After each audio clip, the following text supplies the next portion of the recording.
Hi folks, అందరికీ నమస్తే. ఇప్పుడు మనం 57th సొల్యూషన్ సాల్వ్ చేస్తున్నాం. ఏమి ఇచ్చిండు? In AP nth term tn is equals to a plus n minus one into d explain each terminate అన్నాడు కదా. సో ఇచ్చింది రాసా ఫస్ట్ నేను. Given that tn is equals to a plus n minus one into d. ఇక్కడ tn బదులు ఇట్లా గిట్టిస్తాడు మనకి. An is equals to a plus n minus one into d అని గిట్టిచ్చే ఛాన్సెస్ ఉంటుంది. సో ఏది ఇచ్చినా మనం రాసేటట్టు ఉండాలి, సరేనా? సో హియర్ ఏఎన్ అంటే ఏంది బేటా?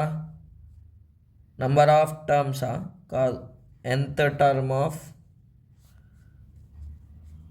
And AP. ఏ అంటే ఫస్ట్ టర్మ్,